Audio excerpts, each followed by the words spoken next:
নমস্কার বন্ধুরা, welcome back to my channel. শুরু করছি একটি ভিডিও। আজকের ভিডিও টাইটেল থাম্বনেল দেখে বুঝতেই পেরেছেন ভিডিওটা কাদের নিয়ে হতে চলেছে। ভিডিওটা হতে চলেছে টিনার বিয়ে নিয়ে।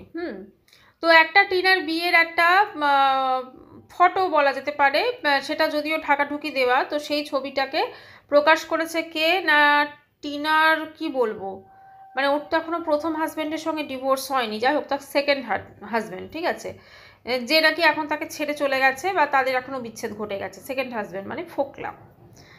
এখন কথা হচ্ছে এইটা এখন ওয়াইটিতে বিশাল একটা আলোচনার বস্তু, মানে টিনা সেকেন্ড ম্যারেজের কিছু প্রুফ পাওয়া গেছে সেটা।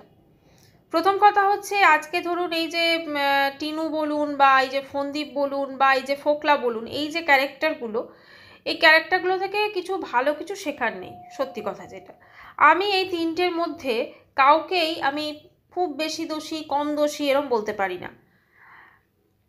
টিনা যেটা করেছে সেটা সত্যি একজন মেয়ে হিসেবে আমি লজ্জিত তার জন্য। ও যেটা করেছে, নিজের স্বামীকে বাদই দিলাম, সন্তানকে ফেলে পালিয়ে গিয়ে কোনো মা, যদি ওই ছবিটার মধ্যে কোনো সত্যতা থাকে, সে একটা বিয়ে করে ফেলছে।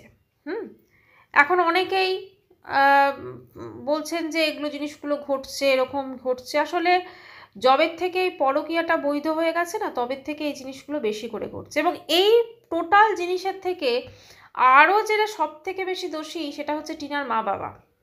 ওই বিয়েতে নিশ্চয়ই তারাও মজুদ ছিলেন।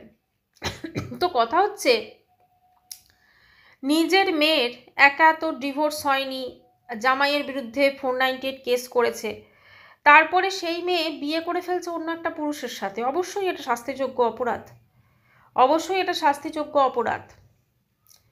এবং এই যে সমস্ত কিছু যে প্রুফও আসছে সবার সামনে, তারপরেও কিন্তু টিনার মুখে চোখে কোনো রকম কোনো, মানে কি বলবো, যে আমি খারাপ করেছি বা একটা কিছু, কোনো রকম কোনো কিছু দেখতে পাবেন না। সে কিন্তু ওই রকমই আছে। আমি না একটা কথা আপনাদের বলি আজকে, এই যখন টিনা সন্দীপের বিয়ে হলো না, আমার একটা জিনিস খুব মনে প্রশ্ন জেগেছিল যে যথেষ্ট টিনা তো ভীষণ ধরুন দেখতেও তখন বেশ ভালোই ছিল, মোটা অত ছিল না, ফর্সা। এরম একটা মেয়ে যার মা বাবা মোটামুটি, একটা মা তো বিশাল মডার্ন, আল্ট্রা মডার্ন মা, ঠিক আছে, বাবা, এরকম একটা ফ্যামিলির মেয়ে কেন এই ফন্দীপের মতো একটি বাড়িতে দিল? আমি বলছি না যে ফন্দীপটা খুব খারাপ, না, মানে দুজনের কোনো রকম কম্প্যারিজন হয় না, তাই না? দুজনের ফন্দীপের থেকেও অনেক মানে বেটার লাইফ পার্টনার কিন্তু টিনা, আমার মনে হয়েছিল দেখে যে ডিজার্ভ করে। আমার যেটা ধারণা, মানে মা বাবা বুঝতে পেরে গেছিলেন, বা হয়তো মা বাবা বেশ ভালোই এক্সপিরিয়েন্স ছিলেন তার মেয়ে কীরকম, সেই জন্য মেয়েকে, মানে যেহেতু একটা থাকে না এরকম ধরনের মেয়ে যদি মানে অনেক কিছু কাণ্ড করে বেড়ায়, তো তার ধরুন বিয়ে দেওয়ার জন্য এরকমই একজন বাড়ি পছন্দ আর কি। কিন্তু বুঝতে পারিনি যে তাদের যে প্ল্যান সেটা অন্যরকমই হয়ে যাবে। তো এখন একটাই বক্তব্য, সেটা হচ্ছে যে টিনা যেটা করেছে, পরিষ্কার ফোকলাকে বিয়ে করেছে, বোঝাই যাচ্ছে। বিয়ে করেছে মানে তো তার সাথে সে সমস্ত রকম সম্পর্ক থেকেছে, একসাথে বেড়াতে গেছে, সব কিছু করেছে। বাচ্চা চাই বাচ্চা চাই বলে আমাদের মতো মানে সবাই চোখে আর কি ধুলো দিয়েছে, বাচ্চা এই দেখো শপিং করছি, এই দেখো শপিং করছি। এদেরকে না একটাই জিনিস করা উচিত, সেটা হচ্ছে এদের চ্যানেলগুলোকে আনসাব করে এদের দেখা বন্ধ করা উচিত। এদের কোনো রকম ভিউজ দেওয়া উচিত না। আজকে এদের ভিউজ দেওয়ার জন্যই তো এদের এত বাড়বাড়ন্ত। আজকে এরা ভিউজ পাচ্ছে বলেই তো নিজেদেরকে ধরাকে সরাজ্ঞান ভেবেছে, তাই না?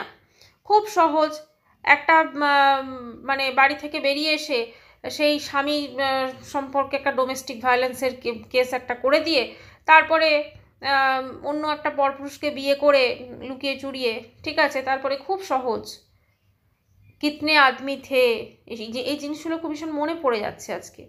আমি বলছি না ফন্দীপ দুধ কা ধোলা, না না, সে তো বাবা, সেও তো যা যা করেছে, কিন্তু একটা মেয়ে হিসেবে কি করে যে এটা করতে পারলো টিনা, আমার সত্যি ভেবে অবাক লাগছে। টিনা যেটা করেছে সেটা সত্যি অপরাধ। এবার আসি এই যে ফোকলা মহাপুরুষটিকে নিয়ে। ফোকলা মহাপুরুষটা মানে খুব বড় বড় কথা বলে টিনাকে বোধহয় প্রচুর স্বপ্ন দেখিয়েছিল। ওই বম্বে টম্বে নিয়ে গিয়ে রাখবে বা কিছু একটা। টিনাও দেখেছে, বাহ, আমার এই গ্রামের জীবনযাত্রা থেকে তো বেশ ভালোই, ঠিক আছে, কারণ ও তো ওর ননদের বাড়ির ওখানে গিয়ে ব্যাঙ্গালোরে গিয়ে জীবনযাত্রা দেখে নিয়েছে। তো মনে হচ্ছে আমাকে যদি এর জন্য বাচ্চাকেও বিসর্জন দিতে হয়, আমি সমস্ত কিছু দিয়ে বেশ তার সঙ্গে চলে যাব। সব স্বপ্ন দেখিয়ে যখন স্বপ্নটা পূরণ করতে পারেনি, তখন দুজনের মধ্যে অবশ্যই একটা অশান্তি শুরু হয়, এবং এই অশান্তির জন্য কিন্তু সম্পর্কটা আজকে, এবং টাকা পয়সার তো একটা অবশ্যই ব্যাপার আছে। কারণ এই ধরনের এরা যারা ব্লগার রয়েছে, এদের যা ভিউজ, লাখ লাখ টাকা ইনকাম করেছে এরা, তো সেখানে এরকম ফোকলাও ভেবেছে, বাহ এ তো বেশ একদম সোনার ডিম পাড়া হাঁস, ঠিক আছে, একে তো আমি একটু ভুলিয়ে ভালিয়ে একটু বেশ ইয়ে করলেই আমিও প্রচুর টাকা পাবো, আমিও প্রচুর আমি বেশ কাজকর্ম না করে বড় বড় কথা বলে ভুলভাল ইংলিশ বলে আমি মাঝে মাঝে একটুখানি আসবো ভিডিওতে, বেশ হয়ে যাবে সব কিছু। এবারে আসি টিনা যার সঙ্গে এখন প্রেম করছে, তাই তো, মানে জিমের যে ট্রেনার তার সঙ্গে, সেখানেও দেখলাম যে এখন এই যে টিনা যে থার্ড যে প্রেমটা করছে, আমি জানি না এর মধ্যে সত্যতা কতটা, সেটা ফোকলা বলেছে। এখন ফোকলার তো টিনার সঙ্গে এতটাই হিংসা বা এতটাই এখনও মানে টিনার ওর চোখে এতটাই মানে ঠেকছে যে ওর টিনার বিয়ের ছবিগুলো পর্যন্ত ওদের দুজনে দিয়ে দিয়েছে, এবং টিনার ক্ষতি করার জন্য মানে এগিয়ে আছে এক পা। তো সেখানে এই কথাটার মধ্যে সত্যতা কতটা সেটা আমরা কেউ জানি না।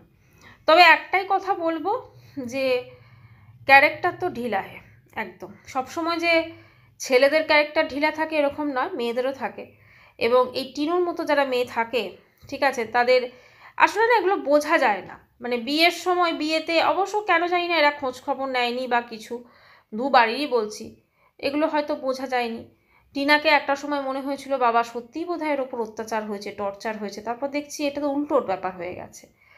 এখন ফন্দীপ আর ওর মাকে দেখে অনেক কিছুই বোঝা যায়, ঠিক আছে, ওদেরও দোষ আছে, কারণ একদিনে তো সব কিছু হয় না। একটা ঘরের বউয়ের অ্যাটিটিউডটা পাল্টে যায় না শুধুমাত্র তার নিজের জন্য, শ্বশুরবাড়িরও অবদান যথেষ্ট থাকে, শ্বশুরবাড়িরও মানে বাধ্য করে যে সেইটা বদলে দিতে। কারণ যখন টিনা এই বাড়িতে এসেছে, সন্দীপকে বিয়ে করেছে, তাদের অত সুন্দর ফুটফুটে বাচ্চা হয়েছে, অবশ্যই সেখানে বাকি জীবনটাও নিশ্চয়ই তার সঙ্গে কাটানোর কথা ভেবেছিল। কিন্তু হঠাৎ করে কেন ওই ফোকলার মতো একটা হনুমান, বিশ্বাস করুন আমার আর কোনো এই মুহূর্তে মনে আসছে না যে হনুমান বা মাংকি বানর এইগুলোরই মনে আসছে, ঠিক আছে, মানে কি বলবো বলুন, কাউকে এরমভাবে বলা উচিত না, কিন্তু আমার এইগুলোই মনে আসছে। ফোকলাকে আমি যদি কোনো কিছু যদি তুলনা করি, তো এরকম একটা মানে কি করে মানে কি ভাবলো একে নিয়ে, এর থেকে তো যেখানে ছিল সেটাই বেটার ছিল অনেক। তো যাই হোক, সে কিছু তো নিশ্চয়ই ভেবেছে। তো এখন কথা হচ্ছে যে এই যে টিনুর মা বাবা, টিনুর মার তো কদিন আগে বাঁচার ইচ্ছা ছিল না, বলছিল যে আমার বাঁচতে ভালো লাগছে না, আমার একদম ভালো লাগছে না বাঁচতে, ঠিক আছে, এই কারণেই কি বাঁচতে ভালো লাগছে না যে মেয়ের সেকেন্ড ম্যারেজটা যেটা লুকিয়ে টুকিয়ে দিয়েছিল, হ্যাঁ, ওই কোন একটা মন্দিরে, তো সেই সেই জন্য কি মানে সেই বিয়েটাও টিকলো না, সেই জন্য কি ভালো লাগছে না, মানে মেয়ে কি এবার পার্মানেন্টলি বোঝা হয়ে গেল? এখন তো মেয়ে ঠিক আছে, ওয়াইটি ভালোই চলছে, রমরমিয়ে চলছে, হ্যাঁ, কিন্তু তারপরে কতদিন ওয়াইটি চলবে বা কতদিন ভিউজ আসবে, কতদিন আর্নিং হবে, সেটাই হচ্ছে দেখার। এই মতো মা বাবা যারা থাকেন না, এই টিনার মা বাবার মতো, তারা সত্যি মানে আমার অবাক লাগছে যে মেয়ের এরকম একটা সম্পর্ক আছে, তার মা বাবা ডেফিনেটলি জানতেন।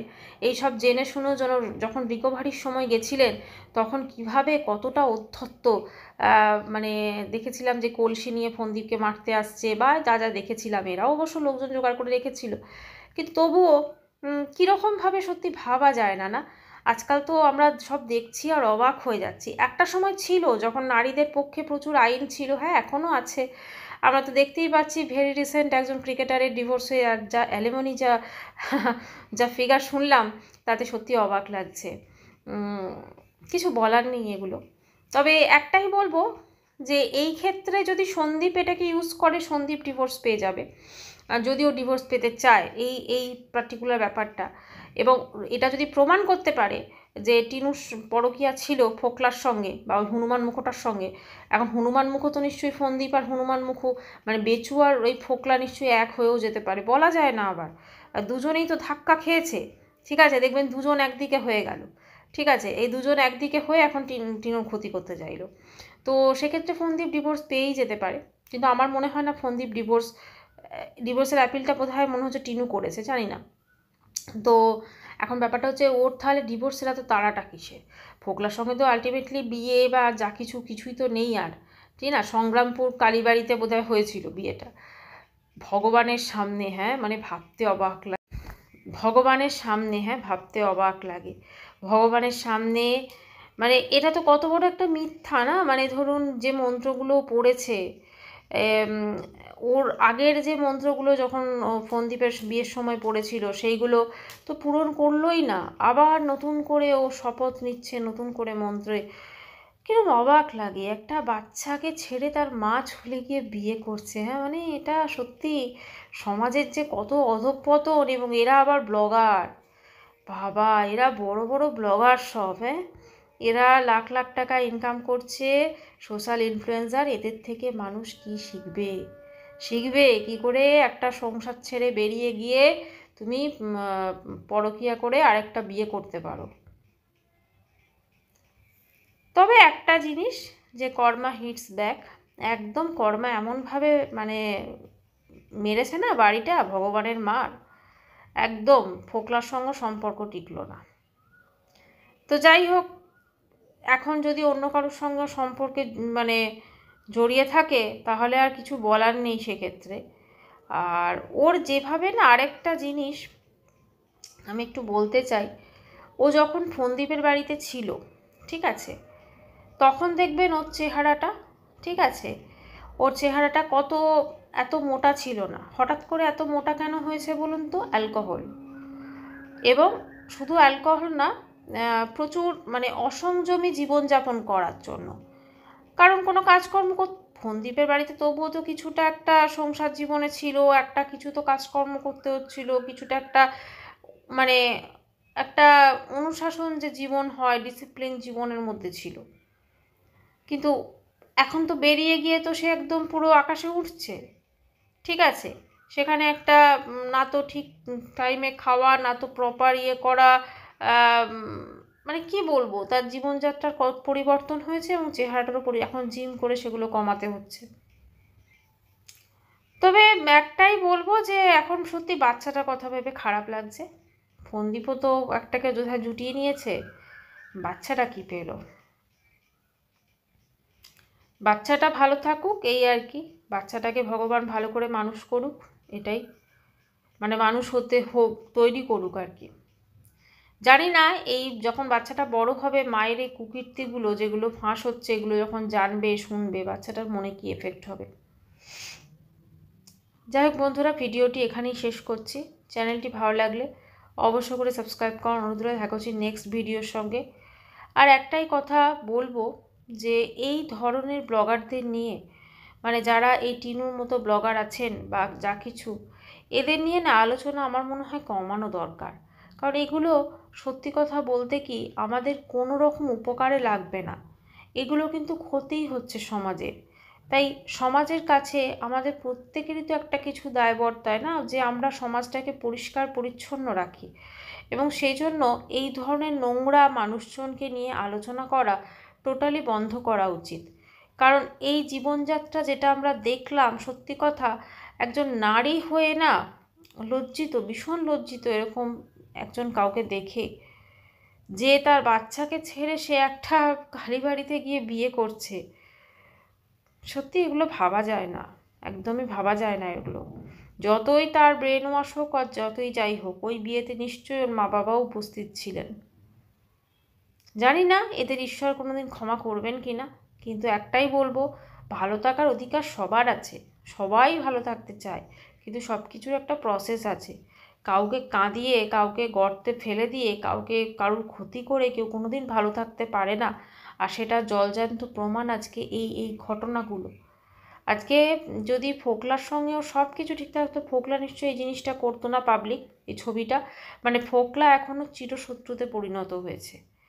সেই জন্য মানে নিজের স্বামীও যেখানে ওকে ই করেছে, এখন ফোকলাও মানে একই হয়ে গেছে ওর কাছে আর কি। তো সেই জন্য এত বড় অঘটন। একটাই বলবো যে এই ওয়াইটি হয়তো বেশি দিন থাকবে না, কিন্তু ওয়াইটি ছাড়া আজকে এই রকম মেয়েদের, মানে টিনুর মতো মেয়েদের সত্যিই কি কোনো অস্তিত্ব আছে? সত্যিই কি এরা তখন ওয়াইটি চলে গেলে পারবে আজকের মতো এত বড় বড় কথা বলতে, নিজেদেরকে সেলিব্রিটি মনে করতে, এত কিছু ইয়ে করতে। ওয়াইটি আছে বলেই পারছে, ওয়াইটি না থাকলে পারবে না। কোয়ালিটিস কই। যাই হোক, ভিডিওটি এখানেই শেষ করছি। চ্যানেলটি ভালো লাগলে অবশ্যই করে সাবস্ক্রাইব করার অনুরোধ রইল। দেখা উচিত নেক্সট ভিডিওর সঙ্গে। ততক্ষণে যেন সবাই খুব ভালো থাকবেন। বাই।